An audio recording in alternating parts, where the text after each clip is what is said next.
You are listening to episode number 70 with Gina Smith.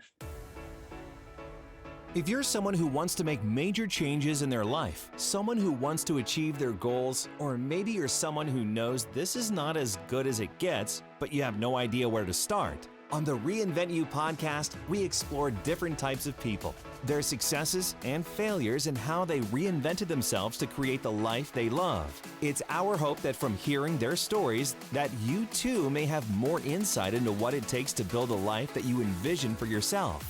Here to help you do that is performance and life coach Travia Stewart. With more than 30 years in a number of disciplines, including human resources, operations, healthcare sales, and sales leadership, my guest today is currently a sales leader and an internationally leading medical device pharma company. She has worked for Fortune 100 companies like Cardinal Health. She's also been leading teams, developing individuals, and making an impact on business growth throughout her entire career. She's a United States Air Force veteran who holds an MA in Human Relations and Management from Webster University in St. Louis, Missouri. She is also a certified health and master transformational coach with a passion for helping connect your health and wealth while pursuing your jobs so you can thrive. And as a coach, she loves helping other professional women make the career transition in a safe, measured, and playful manner. She works with them in a way that doesn't compromise the present moment safety for the sake of a better life. With her help, her clients create a better life so that they can thrive personally in the midst of success. Welcome to the podcast, Gina Smith. My peeps, I am excited to get into this conversation with my guest today on the Reinvent You podcast, Gina Smith. And I tell you what, Gina is, can I say badass, Gina? Is that okay? You can say that, yeah.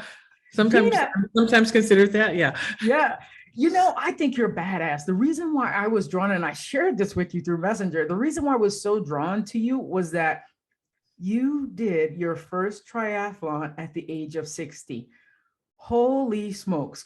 So before we get into that story, if you don't mind sharing who Gina Smith is to my audience so they kind of have some concept of who is this talking and why we have to listen. So Welcome to the Reinvent You podcast, Gina. Thank you. I am quite the reinventionist.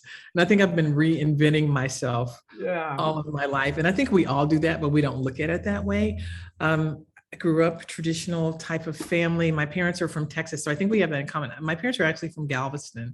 Okay. So I was born in Galveston, still have some family down in the Galveston, Houston area. Grew up in a military family.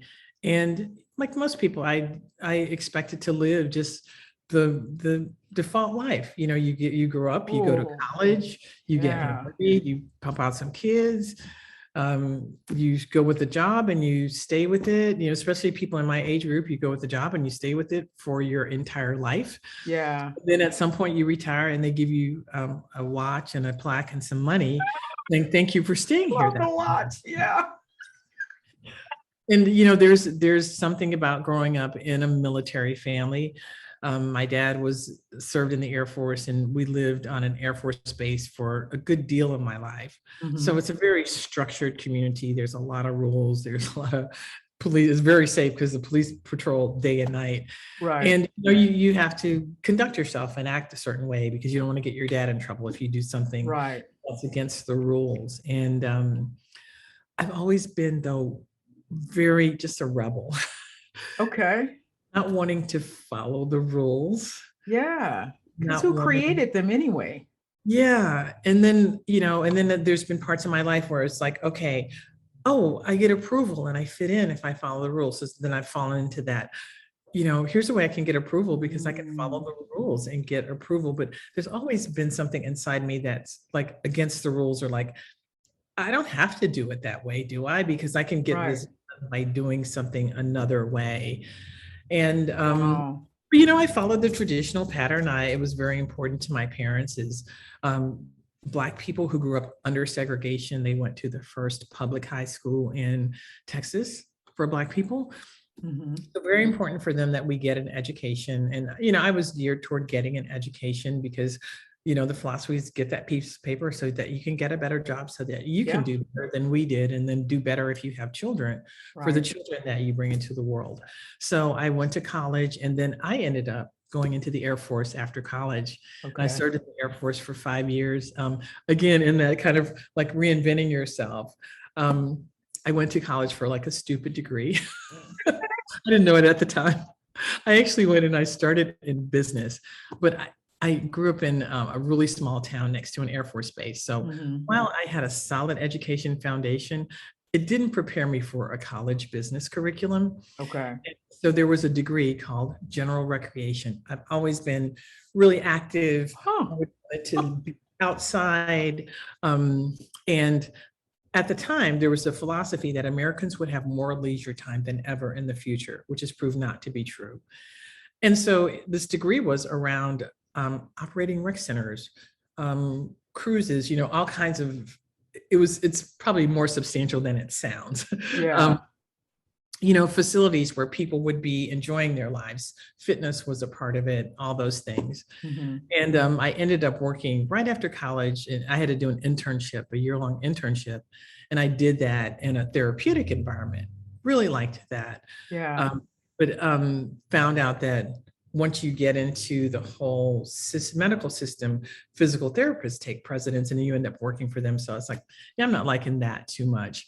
I wanted to go back to school and get a master's degree, didn't have any money. And at the time, the Air Force was recruiting a lot of people. And my dad said, why don't you consider the Air Force? And I hadn't ever even thought about that. Yeah. But I ended up going through the whole process and getting selected to go to officers training and went in the Air Force. But what I was looking for, they had this big book of like, what would you like to do? And it's like, one thing I know, I don't want to work in an office.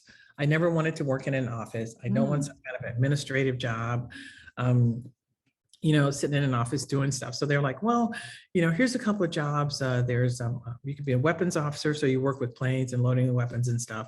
You can be an aircraft maintenance officer. So you're in charge of people that maintain the planes or something else. And I was like, the maintenance officers thing is like, is that outside? And it's like, yeah, you'll be outside and, you'll be active. And actually it ended up being a job I loved.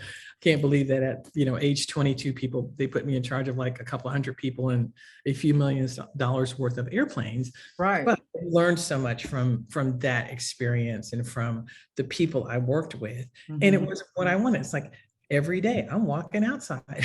Every day I'm acting, I'm doing stuff, I'm interacting with all these people. And those are the kind of things that have always just like lit my fire. And they're still the things that light my fire. And they were the things that lit my fire as a kid, is being active, having friends, being interactive with people, having fun, talking to people.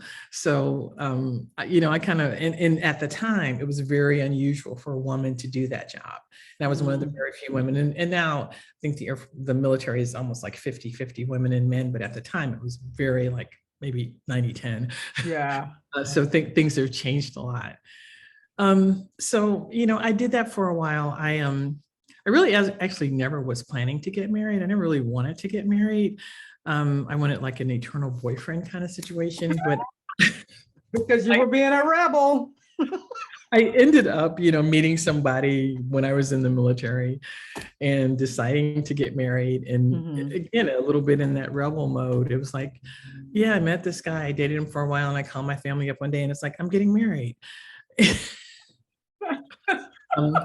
Which proved to be not the best move of my life, but it took a long time to find that out. Yeah. But so I did that, and I'm the one who I get to a point and I decide, and it's like, this path is calling me, and it's the path I'm going to take. And sometimes that's bullheaded, sometimes that's rebellious, sometimes there's just that inner thing inside me that's calling me.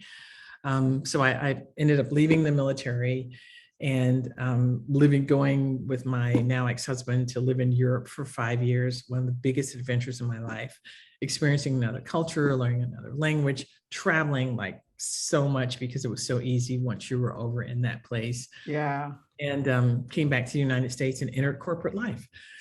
And started out in human resources, but I always had I have a history of having like quirky jobs, like this is a new job. We've never done it before. This is something we've never done this way before. Okay. You don't exactly meet our qualifications, but we think we want to hire you. And that's kind of been the story of a lot of roles I've had.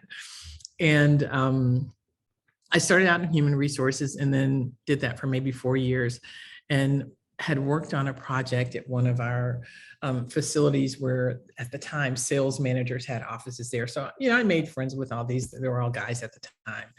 And one of them was like, we can't find anybody for this job. And I was like, you know what? I'm kind of sick of HR. What's that about?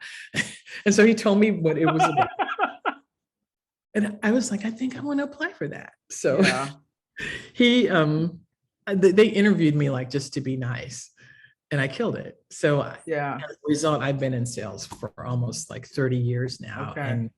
And interesting, just had no idea about the variety that word means, Mhm. and just have had a fascinating career in healthcare sales. And for a long time, I sold to the operating room. Now I'm selling to pharmacy. Okay. And it's just been a lot of fun, but it's, getting to its expiration date. Yeah. Ooh, yeah. I get that. So, Gina, when you mention like the default life, right? Mhm. And then you also said that when you felt something calling to you, how were you able to discern, be like, no, I got to take this path? I know you're a rebel, but how did you know 100% that this thing is calling to me? I need to be decisive in following that. What came up in you to where you had the certainty to do that? I'm a quick decider usually. Yeah. So that's led me both down good paths and not so good paths. But Mm. it's often that just that circumstance, like I was telling you about the point at which I entered into a sales career. I had not been planning on that. I kind of saw myself as advancing up the ranks in the HR structure or whatever. Yeah. And all of a sudden this thing was before me and I saw it and I'm like, oh, I can do that. Yeah. That sounds interesting. And oh, by the way, I know those people make a lot of money. So I That was like, helps. I'm going to go for it. I'm going to go and do this. I think at the time I was 38. Who starts at 38?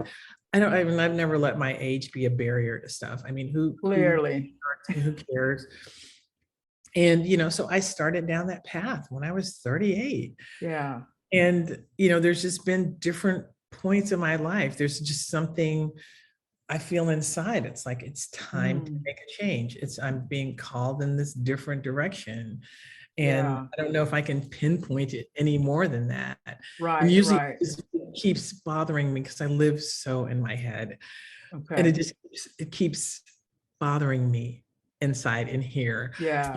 brain about it's time to start thinking about this, or it's time to make a change. And, Right. there's things that I haven't, part of living that default life too is I went to sleep on myself and I went to sleep on my life, particularly Oh, yeah. because you get into the default life. It's like, this is great. I'm living the Mhm. default suburban dream, more or less. Right. I got a husband. We ended up not having children. But we also had a very contentious, difficult relationship Mhm. combined with some addiction issues. And with living the default life, it became easy to say, okay, I'm just going to it's okay. I'm going to ignore that for a while. Yeah. I'm going to let that go by. I'm too tired to even address it. And so I found myself, I won't say you, but I found myself for years kind of in a situation that I knew needed to change, but I didn't have, out of fear, didn't have the courage to change it. Out of convenience, didn't have the courage to change it.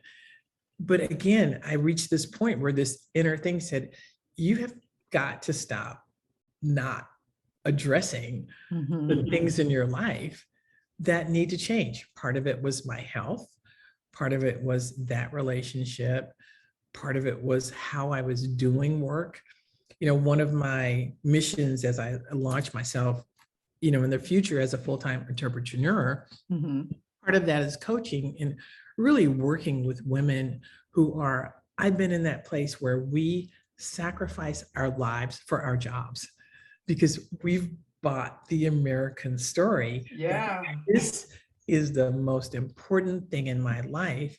Right. And then they're paying me so much money. So it's worth not sleeping, not eating properly, not getting exercise, not keeping your social relationships, because they're paying me, because Right. it's work. And for a lot of us, it becomes a place where it's the place of connection. It's the place of praise.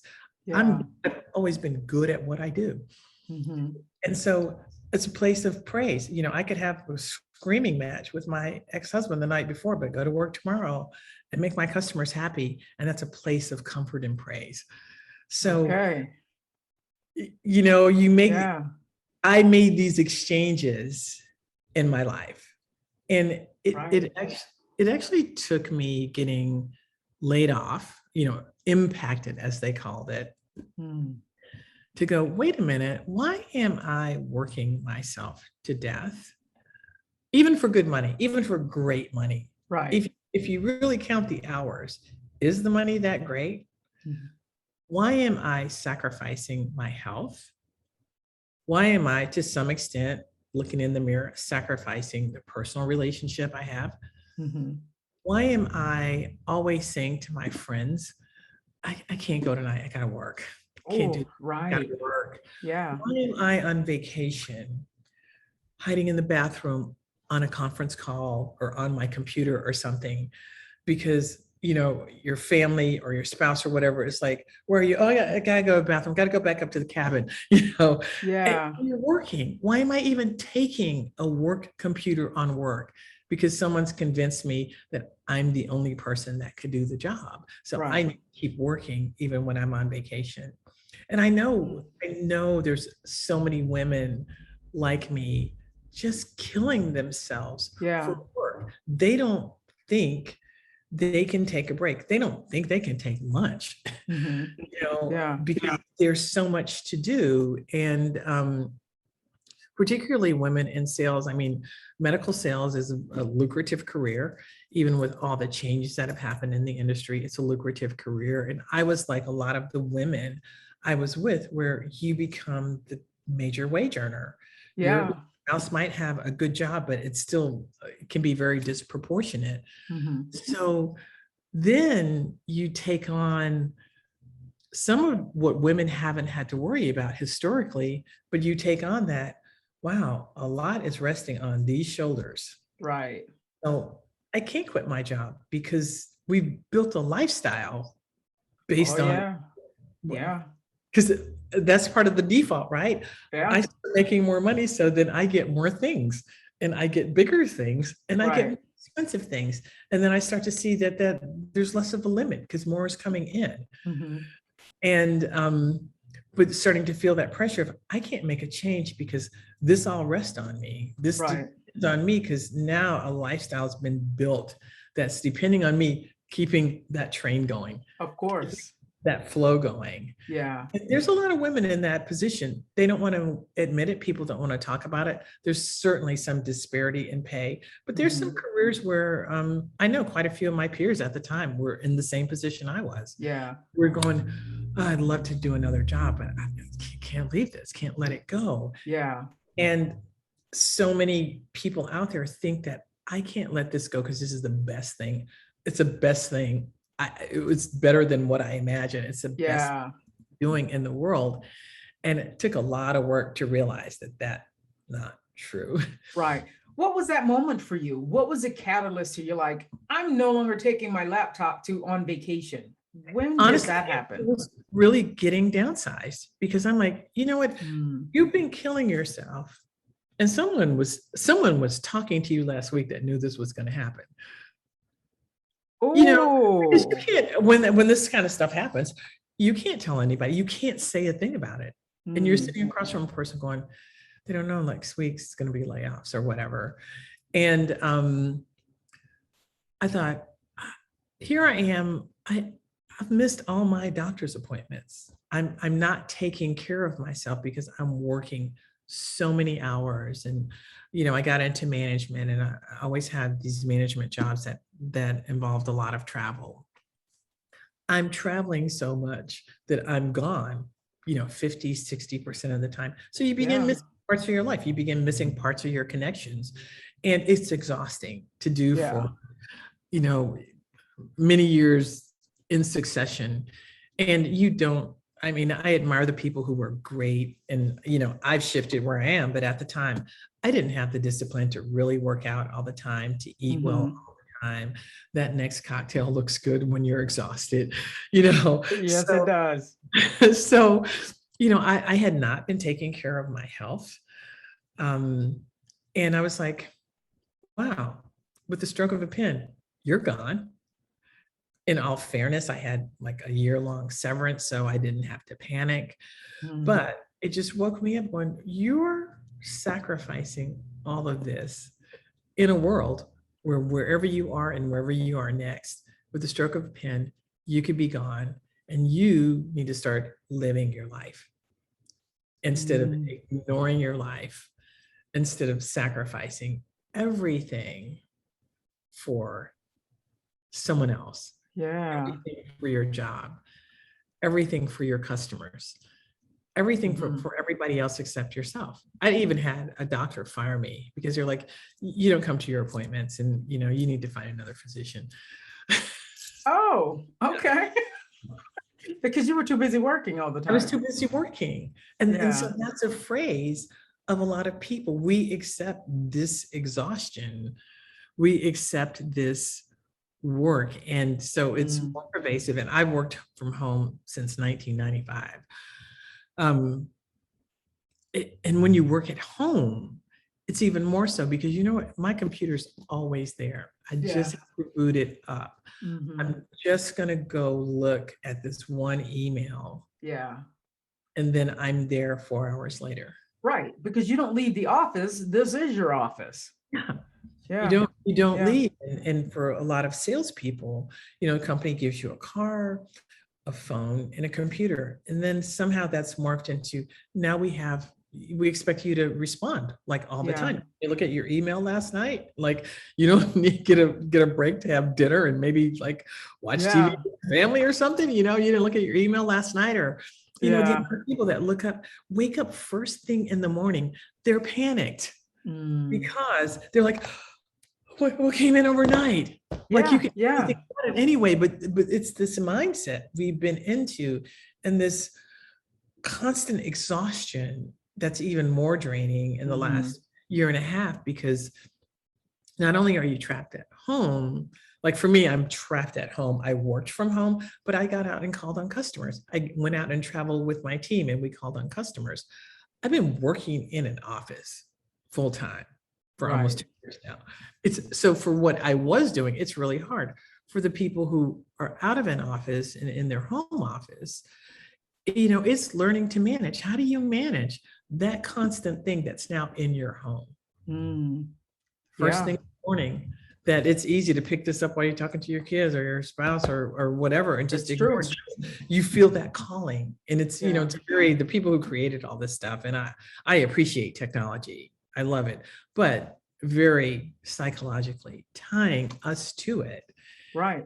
But it took being laid off to wake me up to starting to think about, how do you want to live? And maybe I took 2 steps. I wasn't fully there. I took 2 steps to saying, okay, you know what? You really need to start taking care of your health. Yeah. And not ignoring that. You really need to start figuring out a way you can enjoy life and not work all the time. You need to figure out a way to let this go. Yeah. And as a matter of fact, if you drop dead tomorrow, they are going to find somebody to do your work. Next week. Yeah. It's true. Yeah. Somebody said, I was on a call with my mastermind, and they said, they will publish your, they'll post your job before they publish your obituary. Oh, and that's so sadly true. It's so sadly true. So it's like, why do you think you're the only person that can do this? And I mean, I encourage the people that work for me, some of them will and some of them won't, to say, you're on vacation. You need to leave your computer and stuff at home. Yeah. And then refer your customers to me. I will help them. If I don't know the answer, we have this big company, customer support, all this. We'll figure out how to help them. You're not really the only person that can do it. Some people can't let that go. Yeah. Wow. Yeah, I get that. Oh Yeah. my goodness. This Yeah. is some powerful stuff, Gina. It So really is. part of it is just like getting to a point where you can say, I can let that go. I remember one time, me and my siblings, I have four siblings, two brothers and two sisters. And so me and my two brothers were all in corporate life. One of my sisters is in healthcare and the other one took some time out from work to be a full-time mom. Mhm. And my parents had this kind of like one of those divider walls. And they were like, all of our phones lined up there vying for the plugs. And my mom is like, what is this? What is all this? I thought you were on vacation. And we're like, no, well, we still got to check our phones. Yeah. What is Yeah. this mess? What is this? Yeah. Why are my dad came upstairs one time and I had my office in a bonus room in this house I lived in. It's like, what are you doing? I have a lot of work to do, Dad. Because they came from a life where, my dad in the military, you work 7:30 to 4:30 for the most part, unless you Right. have some other kind of, you're a pilot or drive car vehicles or whatever. Mhm. My mom was a school teacher eventually. And, your day is kind of contained. Yeah. But this kind of work that the world we work in now has no end unless you decide that it has an end. Right. Set some boundaries. Unless you decide that it will Yeah. have no end. Yeah. And people will let you work. If you can, they'll let you work 24 hours. They'll let you work on your vacation. Oh yeah. Pat you on your back for doing it. Yeah. You go. Absolutely. Yeah. I mean, people go out of the country, like I'm going out of the country because I don't know, it probably has something to do with law because our company is partly a pharma company. You can't take the work computer out of the country. Oh, so Yeah. go out of the country so you can actually have a vacation. Or you can get away, as opposed to deciding that you're not going to live like that anymore. Right. Wow. So speaking of deciding, right? Because again, Gina's a rebel. Okay. When I think you came across me because we have I think Barry and Brandon is how we have crossed paths. Yeah. Barry's And- my coach. Okay, nice. I can see that. I did a micro mind with Varian, Okay. and Varian's powerful. Good She's night. powerful. She Amazing. is. She Yeah. is. And I love that. It's very inspiring. And so, but what I was so inspired by you is that, my God, talk to us about the moment when you realized your health was more important, these things were more important, and you're like, I'm going to make the decision at the age of 60 to do my first triathlon. So this was another one of my quick decision moments. At the time I was training with this guy and, we were just working in the gym. Of course, you're working away in the trainers, but you're chit-chatting while you're doing your reps or whatever. And we were 10 years apart. So in 2016, I turned 60. He was going to turn 50. So I was like, hey man, we should do something crazy for our, big birthdays. Yeah. So he was like, well, what about a triathlon? And I'd had this triathlon idea brewing for a while. So in 2011, I moved to Columbus, Ohio, where I live right now. And I'd always wanted to get a bicycle. But when I lived in Connecticut before, one, I had no money left after just trying to live there. And two, I really didn't know any cyclists or cycling clubs or anything. And it would just kind of it was just sort of like passing idea. Yeah. And once I moved here, when I came out to just look at Columbus to see if I'd want to live here, they had all these bikes hanging in the airport. And I was like, okay, if I move here, I'm doing that, whatever it is. Yeah. It ended up being this charity ride I do every year. And there was just a lot of stuff in how they send you move to the city kind of brochures and stuff. Mhm. And it was all these people on bicycles and all the stuff about there's a pretty big system of bike trails that get you around the city and everything. It's like, okay, when I get there, I'm getting me a bike. Get me a bike. So I after kind of getting settled in, I got a bike. And part of what I was propelled by is this charity ride called Pelotonia. Yes. And my father died of cancer. My mom's a survivor of cancer. I've got just numerous people in my family and other loved ones and friends who've died or survived or are fighting now. And I thought, I'm going to ride, I'm going to ride for dad. So the guy at the bike shop that got me set up with my first bike, got me set up with 2 local riding groups. He's like, these are people, they're safe. They'll teach you how to ride on the road and everything. Cause I didn't even have any idea. Like, I just thought I would get a bike and ride around the trails. Yeah. And No, you got a road bike. Before I started riding, I'm like, why are they in the street?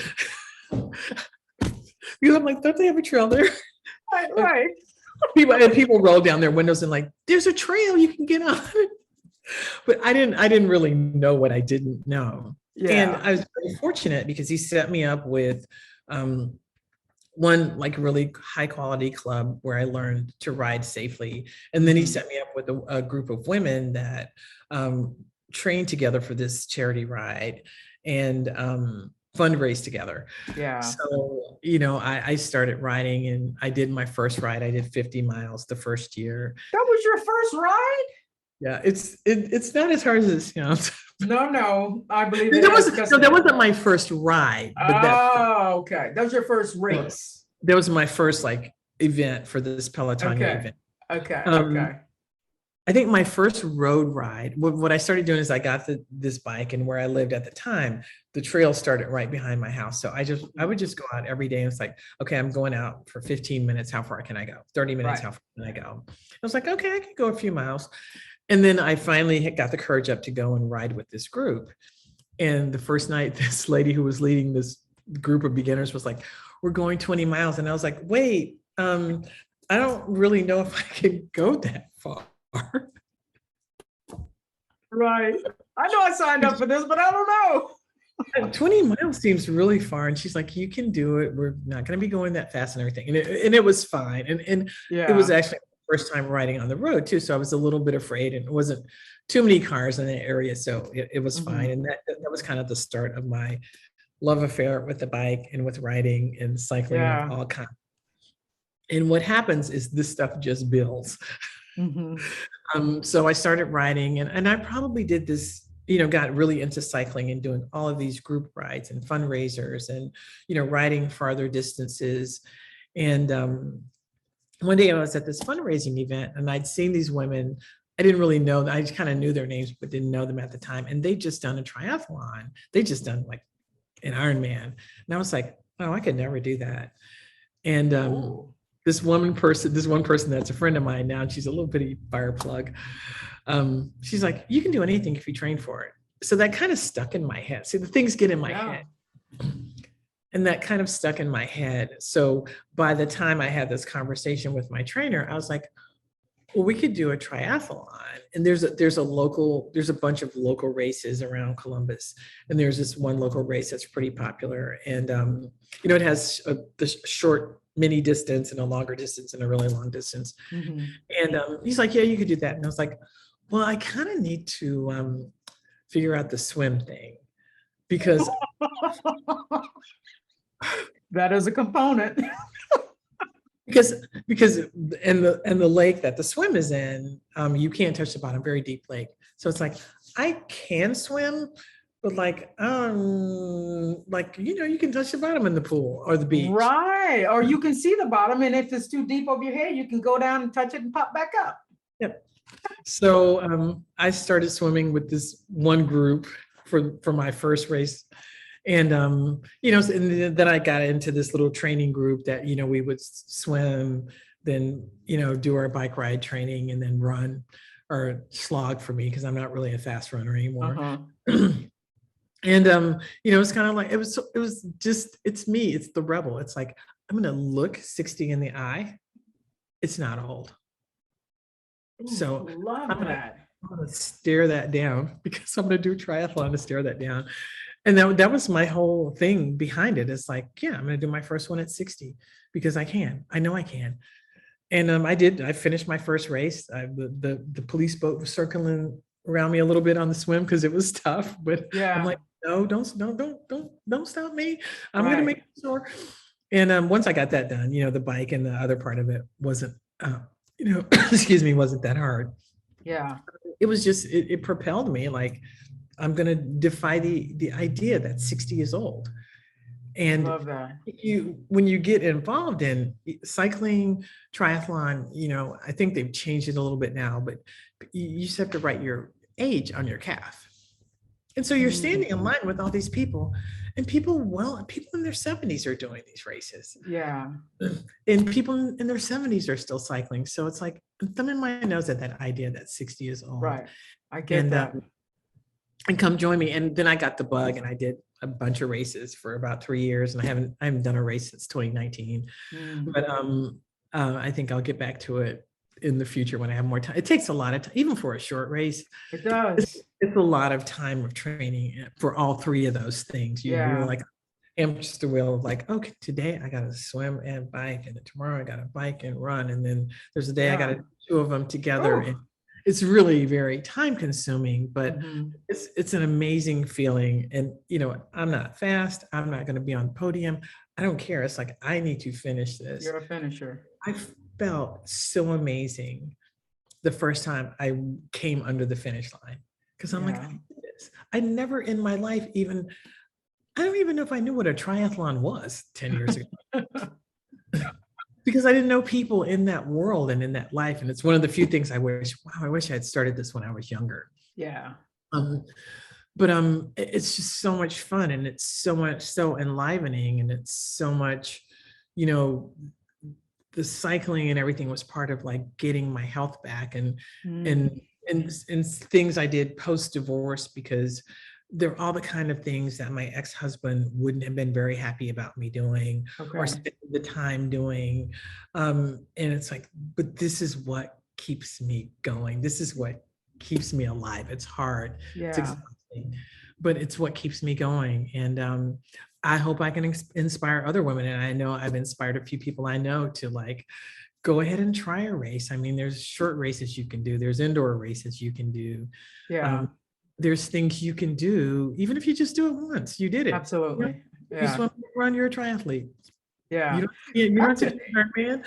Yeah, that's incredible, Gina. And the reason why I know it's incredible is because, I grew up as an athlete. I consider myself an athlete now, and I cycle as well. And so when you say he doesn't have a cycling friend. Yeah, but when you say 50 was your first, I'm like, what? My first, I did 25. And see, I have had to figure out how to stop cramping, because I take extra potassium, I do extra salt, I do all the electrolyte stuff. All this stuff that everybody's like, oh, if you do this, this will work. I'm always on the side of the road, and I'm going, no, don't you scoop me up. And then I'm like, I got it. And then the second I cross the finish line, I can't even bend my legs on my own to get off the bike, because I'm cramped up in my hamstrings and my calves and my quads. So have you had a proper bike fit?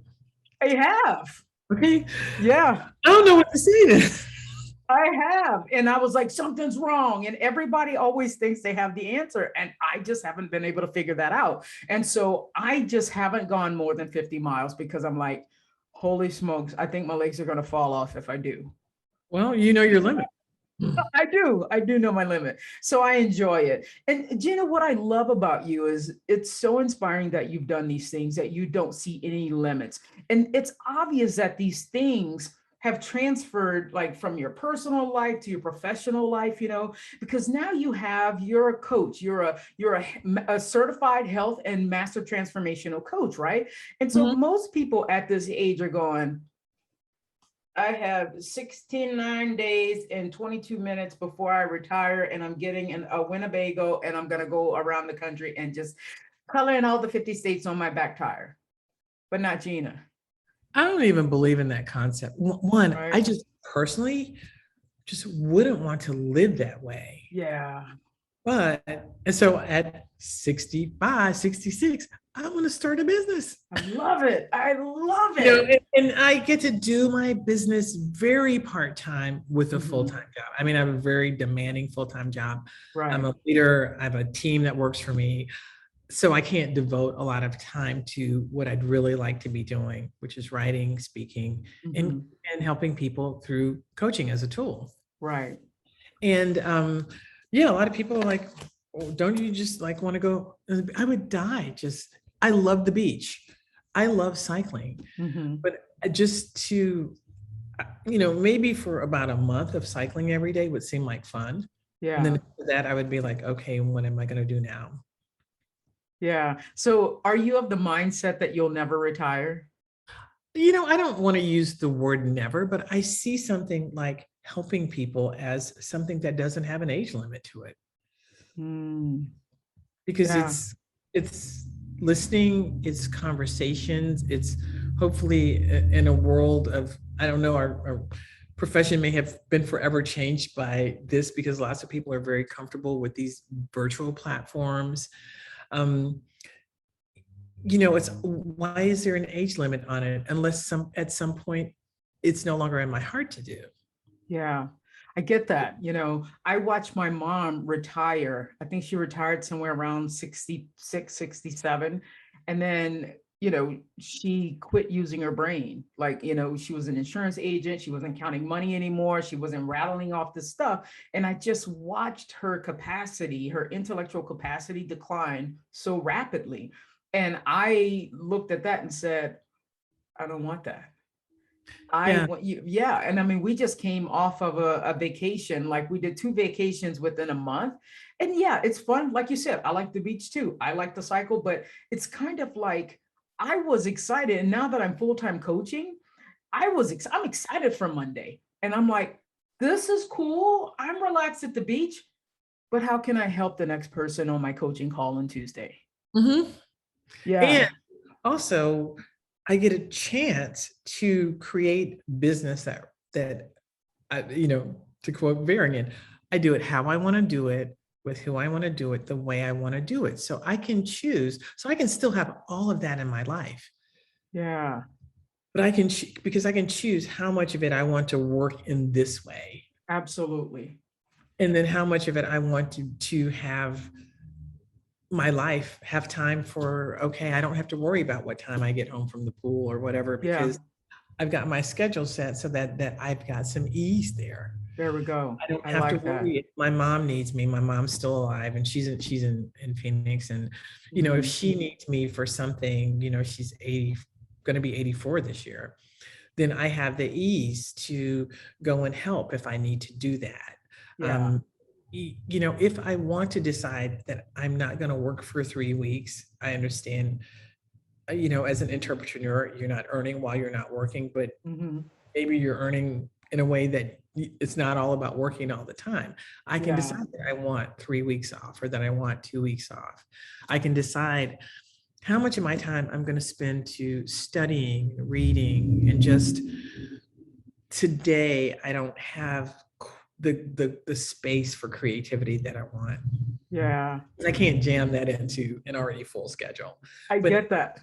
how much time do I have for that creativity and just connecting with other people that Mhm. stimulate that creativity and that form that community? So Yeah. um, I can't even imagine a life where I didn't do anything. And I Yeah. talk to people and they go, well, I'm busy because, got doctor's appointment. I don't want that to be my life. Yeah.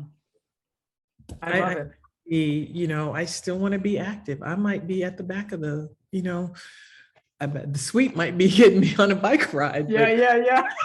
But that's all right.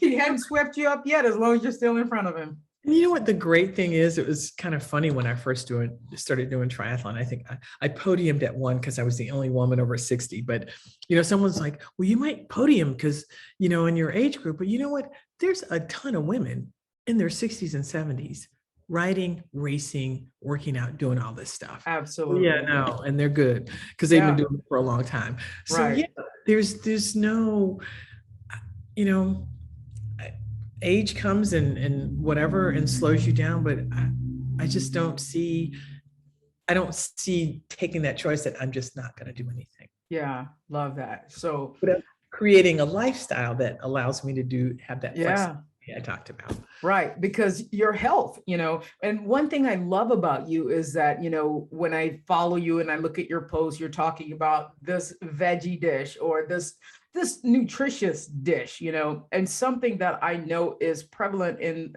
our community and the Black community is, like growing up, we wanted to eat everything fried and and it all tastes so good, and then like, I remember my mom was a diabetic, and like before she died, like, I would call her on the phone and she would be like, and I'd be like, what are you eating? She's like, a pecan pie. And I was like, what? A pecan pie? And I was like, girl, what's your sugar? And she'll be like, well, it was high today. I'm gonna take a third shot. And trivia, people live like that. People go, I'm going to eat what I want, and then I'll just take another shot. Take another shot. Do you understand your body? Do you understand what you're doing to your body to live like that? You're from Texas too, right? I'm from Louisiana, but I lived in Texas. Okay, listen, same thing. Yeah. Anything can be fried and have hot sauce with it. It's true. Yeah. And like I don't eat that way at all anymore. That the way that cooking was done when I grew up. Yeah. The only defense I can make of it is a lot of it was local, and just from right there, from grandma's garden, and my grandfather was a fisherman from the Gulf of Mexico. Yeah. All these things. Actually, I have a talk and a seminar called "Your Health is Your Wealth." And I wrote it for these, I created this acronym of the word wealth, and trying to help people see, in this country, I think we're very focused on health, meaning you're skinny.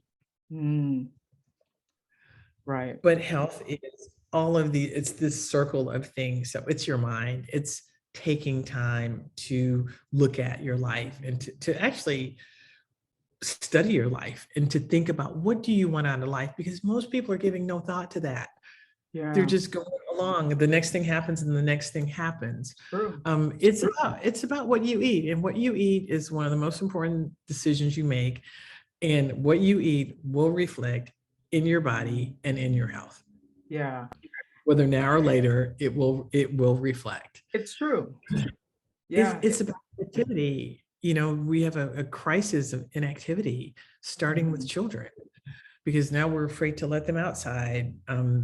Schools have cut recess and, all kinds of different things, and just children being free to play, not organized semi-professional athletics, but just like running around your neighborhood with a stick. Something, and just come in before the street lights come on. Right. Yeah. People having loving connections. It's part of your health. So we are so lonely today, so isolated. I can create a world in my condo with me and my TV, or me and my devices, that include no other people, because I think I'm connected to people because I see them on Facebook or Instagram, or I haven't reached TikTok yet, but any kind of media, it lets me think I'm connected to people. Okay. And I'm not, and I don't see really real people. I don't invite real people into my home. I don't have real people connections, and that's like hugely important to me, is to have real people I can hug, real people I can go to dinner with, real people I can go to some event, real people I can ride with. It's real people are like super important to me. Managing your time. People tell me, I don't have time to exercise. I don't have time to eat. I don't have time to eat. Okay. I don't eat breakfast or dinner or whatever because I don't have time. I don't sleep. So part of the foundation is you're not managing your time to give yourself space to do the things you want. You are responding to the demands, the noise. Right. The urgent, not the important. Yeah. And that's a little bit of some of that self-leadership you talk about, right?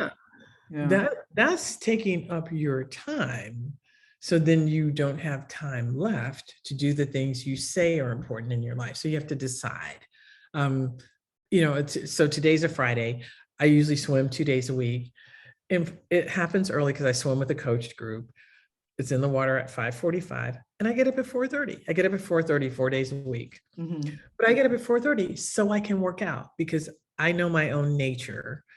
I know my schedule. I'm drained at the end of my workday because it's so much people involvement. Yeah. And the Zoom life. So I know I'm not likely to work out in the afternoon. The one thing I might do after work is walk, but I don't want to ride a bike after work. I'm Right. definitely not swimming after work. So I have to choose, and I might have to choose every time the alarm clock rings. I'm going to get, and then I have a friend we do these virtual bike rides at 5:30. So I have to choose. Then I'm going to get up. Yeah, it's a choice. And it's every day, but it's choice. It's in my schedule. It's my time.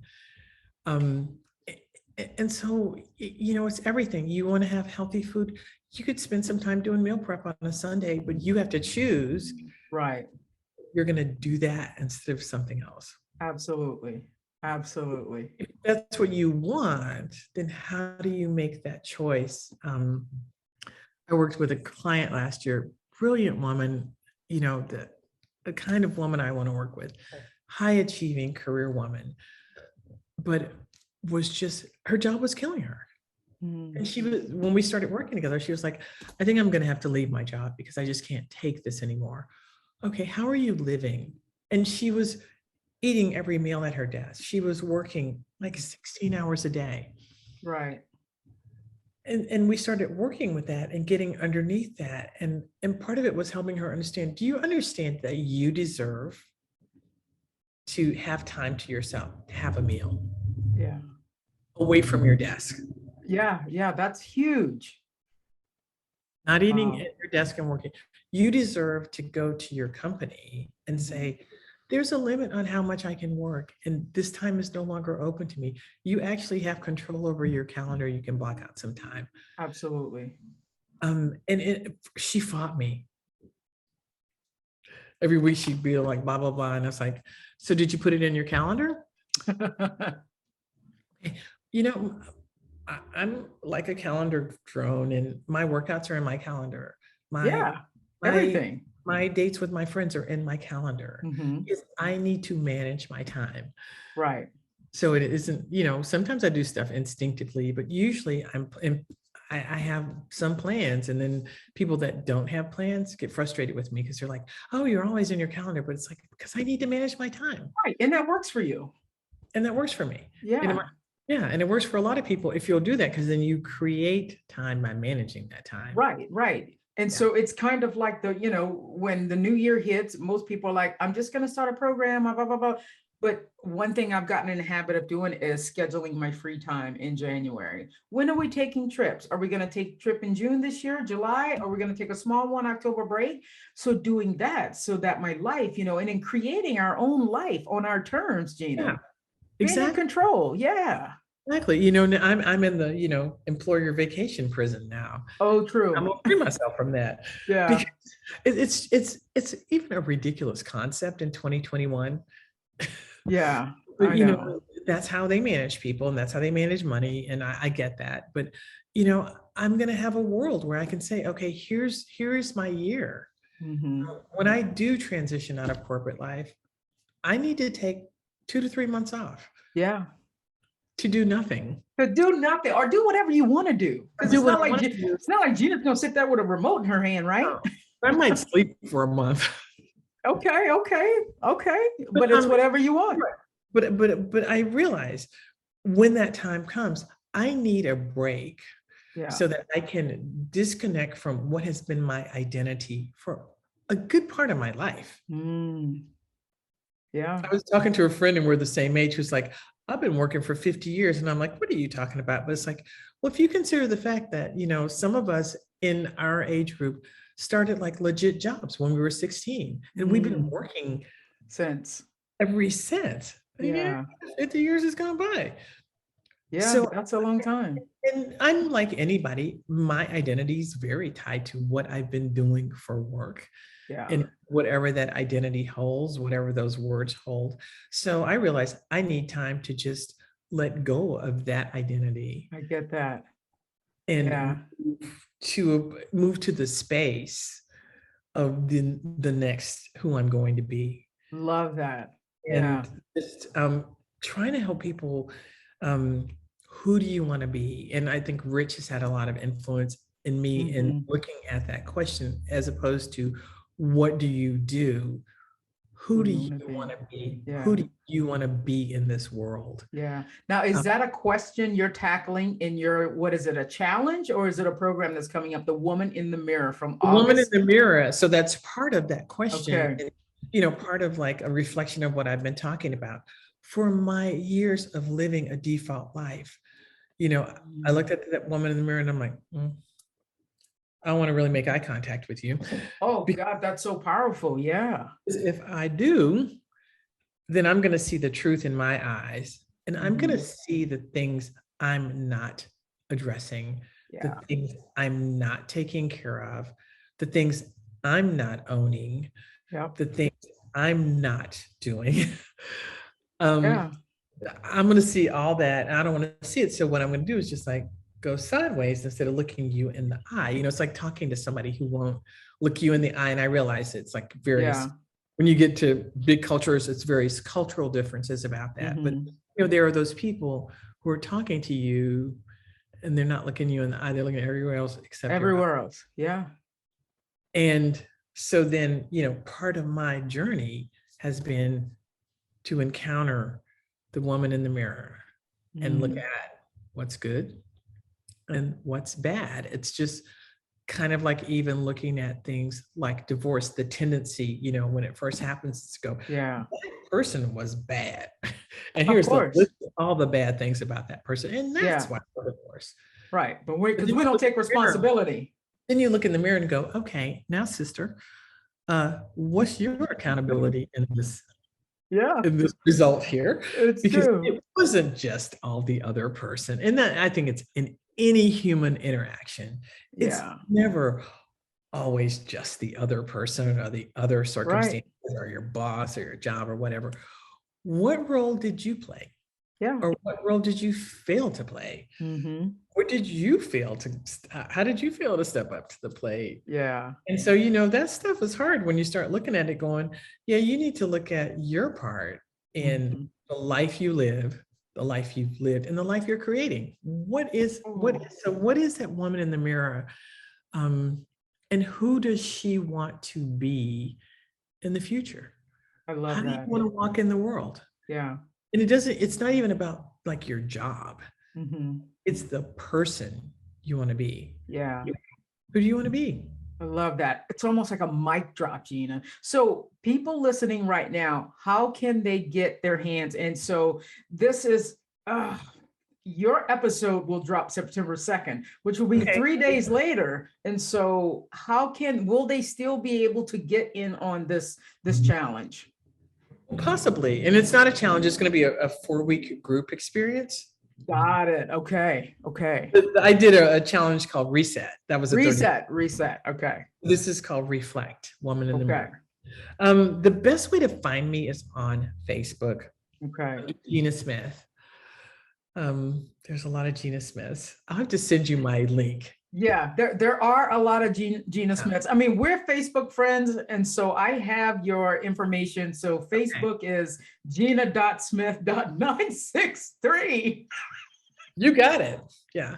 That's the best place to find me, because at one point I set up a business page. I don't really use it that much. I found managing 2 pages was just ridiculous, and Facebook just persecutes you on the business page, try to get you to spend more money on ads and stuff. And just move to my personal page where, you know, it's a lifestyle. Here's my lifestyle. Here is who I am.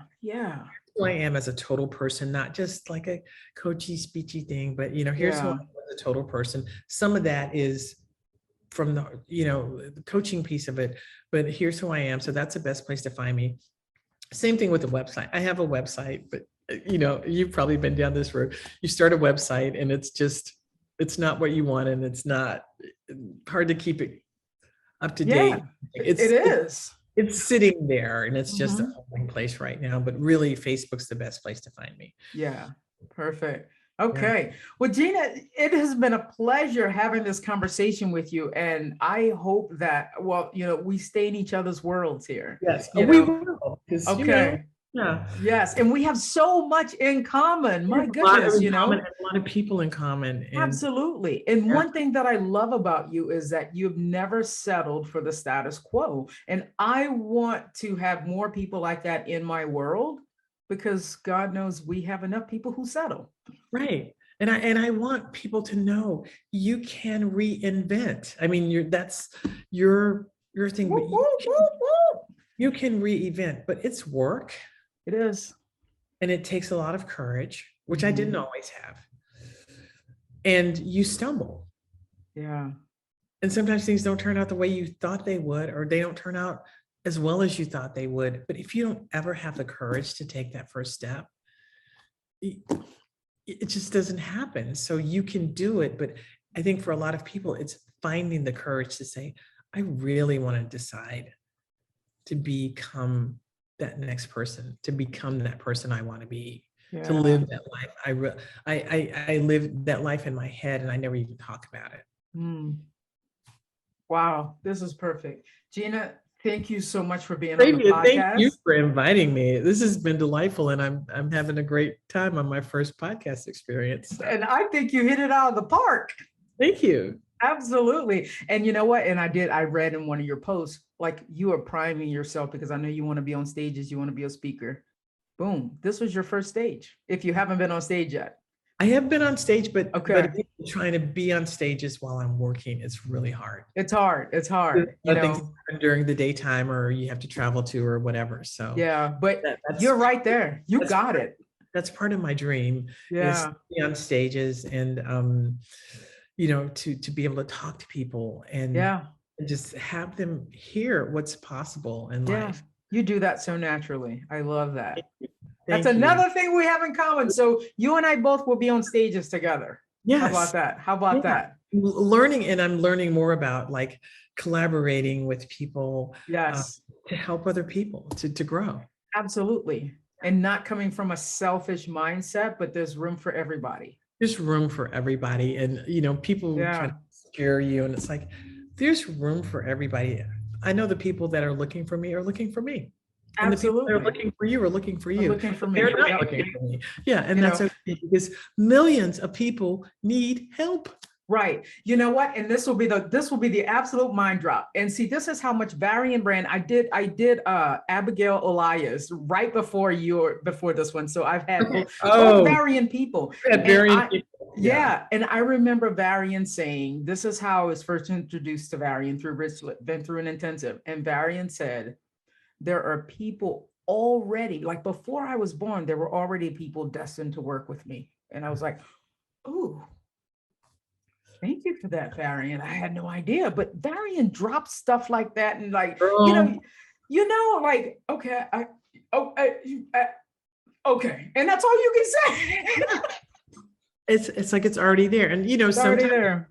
the human experience of it is, especially when you're starting, doesn't seem like it. It's like, well, nobody signed up, or only only one person signed up, Right?